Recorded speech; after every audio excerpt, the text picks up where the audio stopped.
2014. Adım Saadet. Saadet ne? Saadet Güler. Türkiye'deki kimliğim. 47 yaşındayım. Burada muhayyemde, yani naylonların arasında yaşamaktan yoruldum. 3 yıl 8 aydır ben buradayım. Bizim sesimizi ölünce mi duyacaklar? Duysunlar lütfen. Ülkemiz bizi talep etsin, yani nasıl alacaksa alsın. Bilmiyorum nasıl alacaksa alsın. Hatay Kırıkhanlıyım. Suriye sınırı. Hatay Kırıkhan. Doğma büyüme. Eşimle beraber geldik buraya. İslam'ı daha iyi yaşarız. İslam, yani bütün herkes kapalı. Herkes istediği gibi dolaşıyor, yani dinen rahat dolaşıyor. Yani peçeyle dolaşıyor rahat rahat diyerek eşim bu şekilde söyledi. Gidelim dedi. Eşimin gidelim dedi. Ben yok dedim. 3 ay beni ikna etmek için uğraştı. 3 ay. Eşim Hataylı değil. Eşim Samsunlu. Terzilikten emekli, yani terzilik yapmış eskiden. Antep'e geldik. Antep'ten de Baplemon galiba. Yani Baplemon diye bir yere birçok insan vardı, yabancı insanlar. Onların arasına karışıp girdik Suriye'ye. Topraklarla bir yere girdik yani. Bilmiyorum hani kim getirdi, neyle getirdi. Yani arabayla geldik de yani. Hani... Hangi şehre geldiniz Suriye'de ilk önce? Menbiç. Kaç yılıydı? 2015. 2014'ün son ayında geldik biz. 2014'ün 20'sinde Suriye'ye girdik. Menbiç'e bizi getirdiler. Kadınların olduğu bir yere, yabancı kadınlar vardı. Hangi ülkedendiler biliyor musun?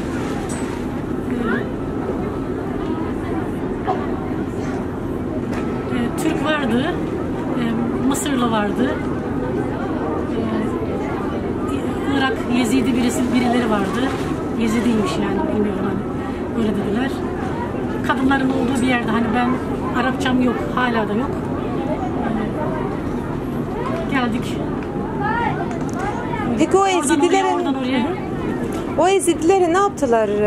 Hiçbir bilgim yok. Menbiç'te evden dışarıya çıkamıyorduk. Yasaktı. Ancak hastaneye birileri gelip bizi götürüyordu, toplu halde kadınları.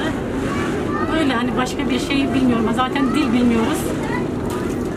Türkler var mıydı orada? Türkler vardı. Eşimi başka bir yere, hiç bizim yanımıza koymadılar. Başka yere götürdüler.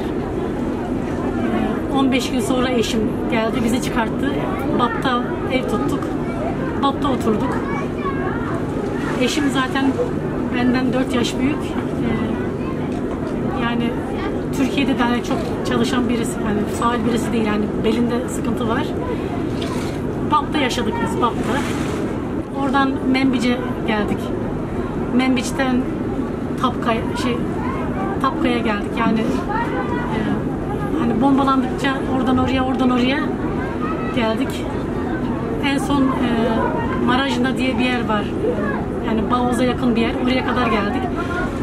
Oradan da hani biz çok önceden, yani uzun süredir çıkmak istiyorduk. Ama Türkiye sınırından uzaklaştık. Yani bombardıman sebebiyle çıkışta bulamadık.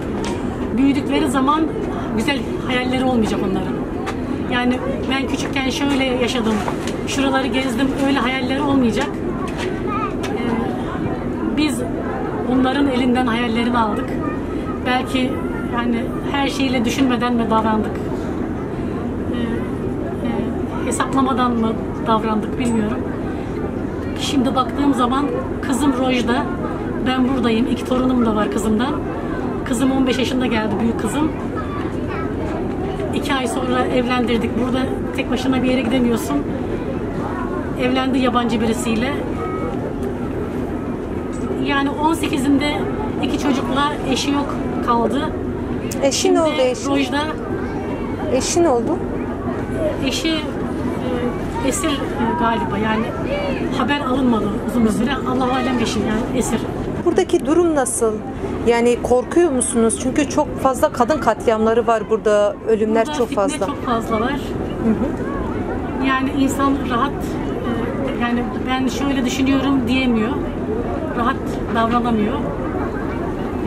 Yani birileri bir sebeple sana yani bir şey yapabilir. Bir şey söyleyebilir. Yani senin ben nefes darlığı var bende. Astım. Ben bunu takmıyordum. Hiçbir zaman takmadım. Çünkü kat kat nefes alamıyorum. Ama bana işte yaşım da genç değil hani niye böyle işte diyerek uyardılar beni. Ama ben yüzüm açık değildi. Yani bu şekildeydim. Daha rahat yani bu şekilde. Alttan yani hava alabiliyorum. Yani nasihat deniyor ama bilmiyorum ya biz bir yanlıştayız. Bilmiyorum. Bunu hayal ediyor muydunuz Saadet? Hayır asla. Daha rahat yaşarız diye geldik. Bu 3,5 yılım hesapta yoktu yani. Yani savrulduk hani bir yerlerden bir yerlere savrulduk. Çok yorulduk yani. Çok Suriye'deyken oldu yani. İşitiyorsunuz yani Suriye'deyken. Oradayken internetten görüşüyorduk ailemizle. Onlar nasıl karşılıyor? Onlar hiçbir zaman kabul etmediler. Hep hadi çıkın gelin. İşte hep bir umutla bizim gelmemizi beklediler. Ama gelmek de öyle kolay olmadı. Yani oradan oraya hani sınır değiliz yani sınıra yakın değiliz. Türkiye'ye çağrın ne Saadet? Onlar sizi yolladı ama şu an onlar sizi almıyor. Yani evet kaybedilmiş topraklar gibiyiz biz. Yani vazgeçilmiş. Ben yani buradan çok kişi çıktı önceden yani. Geldiğimizden beri çok kişi çıktı. Yabancılardan da, Türklerden de çok kişi çıktı. Burada yaşamayı hani hiçbir kimse istemez yani. Çadır hayatı yani, kamp hayatı. Ama ben isterdim ki hani Türkiye'nin tamam ne olursa olsun benim vatandaşım diyerek elini masaya koymasını yani talep etmesini tamam eğer onlar öyle diyorsa hani yanlış yaptılar gittiler diyorsa geri senin vatandaşın yani sen ne olursa olsun diyemez bir ülke bunu diyemez bizi talep etmeleri bizi normal bir yolla buradan kolayca çıkartmaları bunun için ne gerekiyorsa konuşmak mı gerekiyor kapı aşındırmak mı gerekiyor güzellikle gelip bizi buradan almalarını istiyoruz yani. Peki niye almıyorlar Saadet sence? Bunu bilmiyorum ben hani çok bağırıp da söylemek isterdim bunu Türkiye'nin karşısına çıkıp yani bizim neden hani bu kadar zor mu?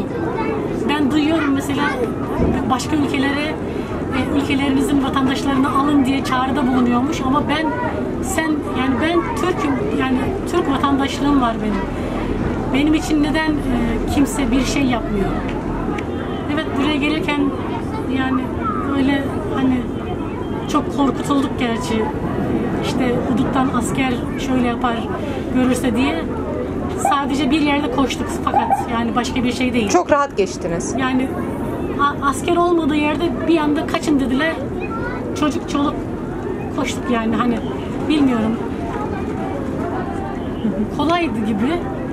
Zor ama kolay. Ama buradan ben ülkem hani deport olan ülkeler var. Ben onlar gibi nasıl gideceğimi bilmiyorum. Ne yapmamız lazım bilmiyorum. Türkiye'ye duyurun. Kendi vatandaşına sahip çıksın. Türkiye duysun yani. Öldüğümüz zaman değil. Çünkü ben astım hastasıyım ve ben çadırın içerisinde nefes almakta zorlanıyorum. Sıcak yani burası. Eğer onlar diyorsa sen yanlış yaptın gittin orada öl diyorsa ben bir şey demiyorum. Ama bu kadar ucuz değiliz yani. Bu kadar ucuz olmamalıyız.